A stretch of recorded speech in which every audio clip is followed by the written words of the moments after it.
How can the Seattle Mariners win the trade deadline? Let's talk about it.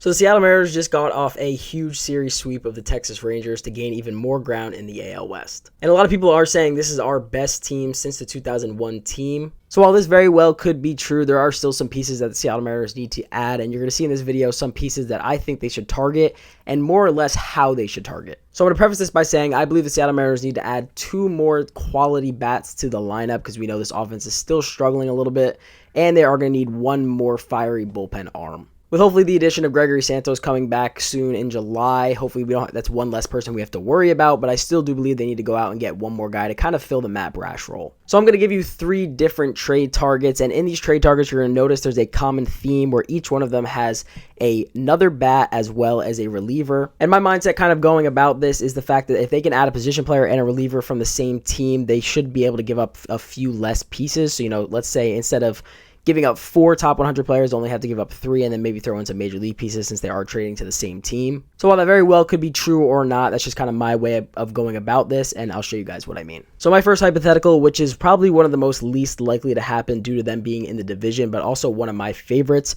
and that is trading with the A's to get Brent Rooker and Mason Miller. Just to give you guys a little bit of background, I'm sure you know who these guys are, but Mason Miller currently has a 15.92 K per 9 and currently has a 1.3 WAR as a closer and only a 2.27 ERA this season. While Brent Rooker, on the other hand, had a fantastic year in 2023, but he's doing even better in 2024. He so far has 13 home runs, 41 RBIs, and a 142 WRC plus, as well as a 1.3 WAR. So the one thing with Brent Rooker is he does strike out a lot, but then again, he also does walk at a pretty good clip, over 10%. So he does strike out a lot, and that's only going to make the Mariners strikeout problems even worse. But he is a very good bat-to-ball hitter either way, and his WRC plus just shows he's a 142, so he's a very, very good player. Now, like I said, this is definitely one of my top choices, but again, this is also one of the ones that's most likely not going to happen because we would be trading with an in-division team. Don't get me wrong, I think the Mariners would definitely do this at the right price, but I don't necessarily think that the A's would want to give the Mariners this much firepower. But that is option number 1. And mind you, there are other options, and these are just the 3 that I came up with. If you guys have more, please let me know, but these are just the 3 that I came up with that I think are most likely to probably happen. So the next trade is a trade with the Miami Marlins where they receive Jazz and they receive Tanner Scott. Again, just to give a little bit of more background,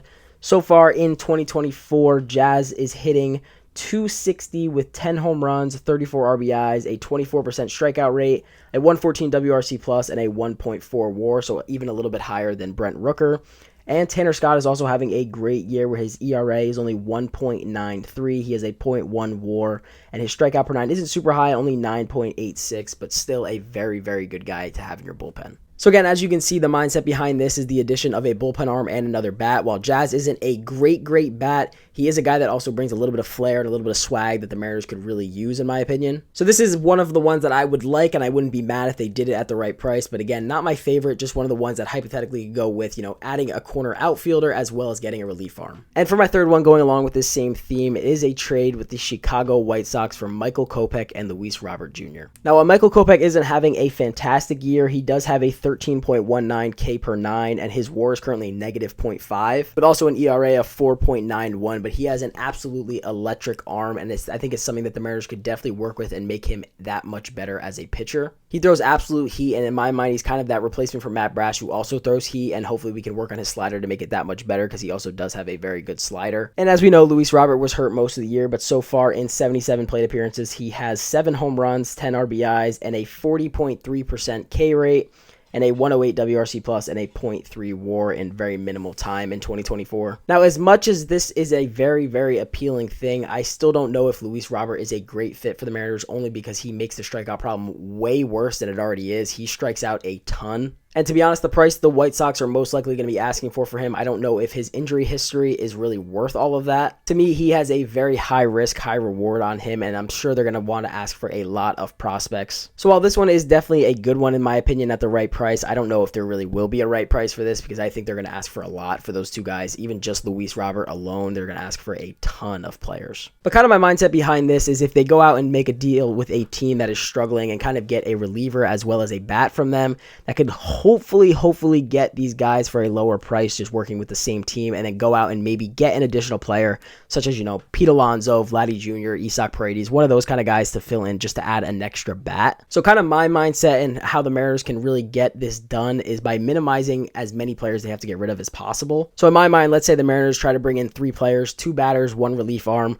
The best way to minimize that in my mind is work with one team to get 2 of those, and then maybe work with one other team to get 1 of those other players. That might sound a little confusing, and I don't know if it's necessarily true, but in my mind it makes more sense because they would have to give up a lot less if they just worked with the same team instead of going to 3 different teams trying to get 3 different players. But if the Seattle Mariners really want to go out and win this deadline, they need to get one more fiery arm, and I'm talking about a fiery arm, kind of similar to a Gregory Santos to put in. Now you have Ryan Stanek, Gregory Santos, Andres Munoz, and hopefully one other guy that can come in and be extremely dominant for your bullpen. And as we all know, the Mariners offense is still very, very questionable, and I think it's really, really important for them to go out and get 2 more bats, whether that's filling, third base and maybe moving Josh Rojas back over to second if they don't really see much in Jorge Polanco when he comes back.